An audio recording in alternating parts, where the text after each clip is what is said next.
21. Plastic manufacturing has under consideration the proposals for productions of high quality products and the necessary equipment to manufacture glass would 1 lakh and 5 lakh. The rate of requirements, sorry, the tax rate is 20% depreciation. Yeah. The tax relevant rate of depreciation is 20% return on value. There is no other assets in the block. The expected salvage value is 10,000. The glasses can be sold at regardless of the level of production. The manufacturers will incur cost available 25,000 each year. The project is undertaken. The overhead cost allocated to this new line would be the variable cost are estimated. Manufacturer estimate it will sell about 75,000 glass per year. The rate takes 35%. Should the proposed equipment be purchased, assume 20% cost of capital. அப்போ என்ன சொல்ல வரேன்னா ஒரு plastic manufacturing company வந்து ஒரு proposal வச்சுக்குது என்னன்னா the necessary equipment to manufacture glasses would develop 1,00,000 ரூபா 5 வருஷம் இருக்குன்றது டிப்ரிசியேஷன் வந்து return on value not SLM பேசிஸ்ல எதுல போட சொல்றாங்க பட் அந்த இடத்துல வந்து there is no other assets in the block the expected salvage value is எவ்வளவுன்றாங்க அவன் 10,000 சொல்லிட்டான் கிளாஸஸ் கேன் பி சோல்டு 4.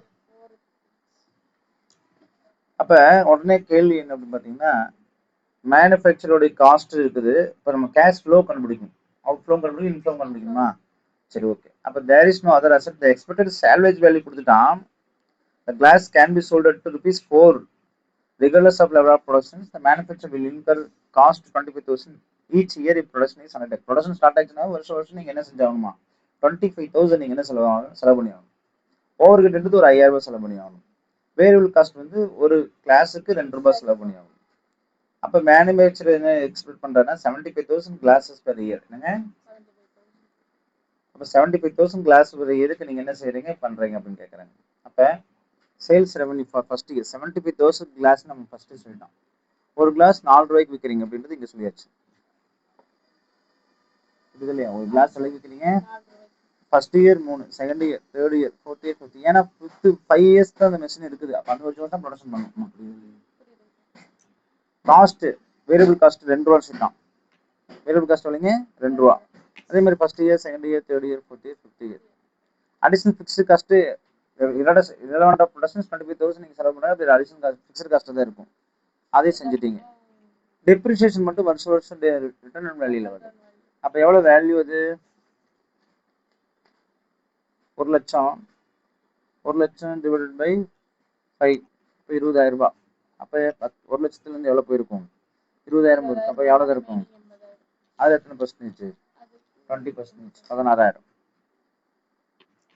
அப்படியே வந்துட்டே இருக்குமா ஸோ அப்ப variable cost total sales minus variable cost minus fixed asset is equal to EAT earnings before tax ஆமாதான் இல்லைங்களா depreciation கழிச்சு தான் போடுவோம் எப்பயுமே டேக்ஸ் போடும்போது அப்படிதான் போடுவோம் எல்லாத்தையும் கழிச்சு தானே போடுவோம் அப்ப பாத்தீங்கன்னா 3 லேக்ல 1.5 லட்சம் வச்சுனா 3 லேக் இருந்துச்சுங்களா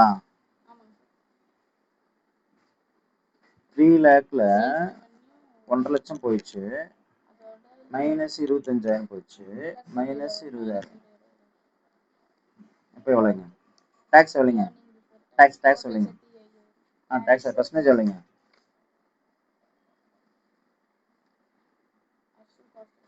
டேக்ஸ் பர்சன்டேஜ் போட்டுக்கோங்க பாருங்க ரிசன் 35%.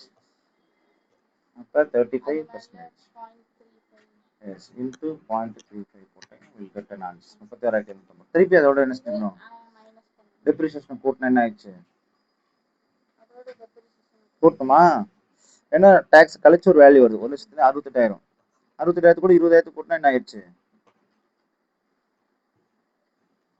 88,250 ஆயிடுச்சா இப்போ ஃபேக்டர் போனோம்ல எத்தனை பர்சன்டேஜ் காஸ்ட் ஆஃப் கேபிட்டல் 0.20% கொடுத்தான் காஸ்ட் ஆஃப் கேபிட்டல் அப்போ 0.20% போட்டுச்சுன்னா இதானே வரும் 1 டிவைட் பை 1.20 1 2 3 4 5 இப்போ போட்டால் ஒரு வேல்யூ 1 2 3 4 புரியுது இல்லையா? அப்ப இங்க கீழே ஒரு வால்யூ சொல்லிக்கிறேன் பாருங்க, ரெக்கவரி ஆகுது பாருங்க. Listen, the cost of capital and additional working capital requirement எவ்வளவு? 50,000 சொல்றாங்களா இல்லையா? இங்க கணக்குலயே பாத்தீங்கன்னா தெரியும். எதுக்காக எவன் அடிஷனல் கேபிட்டல் வேணும், அந்த எப்ப ரிலீஸ் ஆகும்? வருஷ கடைசியா ரிலீஸ் ஆகும். அதனால தான் சொல்றாங்க add recovery of working capital salvage value. Salvage value இருக்குது இல்லையா? எங்க இருக்குது சால்வேஜ் வேல்யூ? கை வச்சு காமிங்க.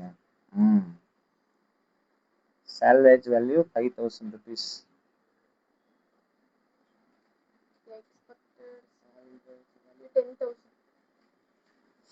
tax benefit on short term capital loss. எப்படி ஷார்ட் டேர்ம் கேபிட்டல் லாஸ் வந்துச்சு? 1,00,000 ரூபா உள்ளது, டெப்ரிசியேஷன் போல எவ்வளவுதான் இருந்திருக்குது?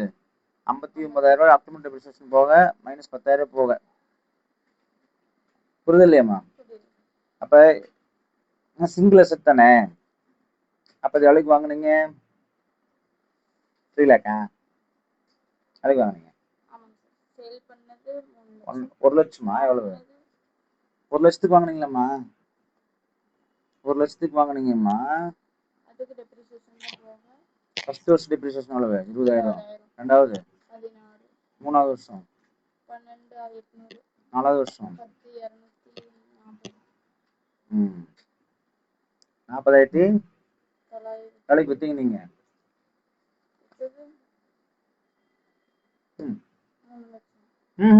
ஸ்கிராப் வேல்யூ எவ்வளவு?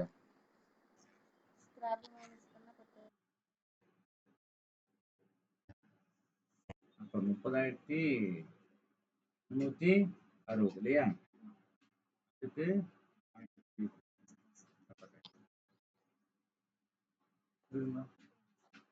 அப்ப இதுதான் வந்து டாக்ஸ் பெனிஃபிட் இருக்குல்ல, அதனால அதே போட்டுக்கலாம்.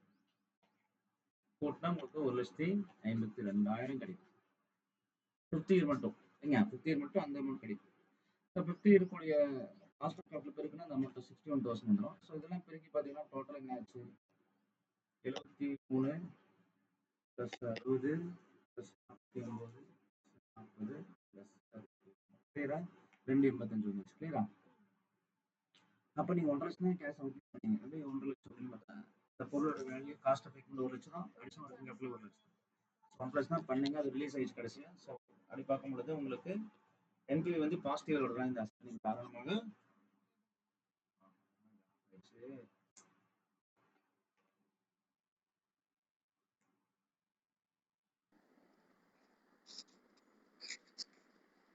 இப்போ யூஸ் பண்ணுறேன்.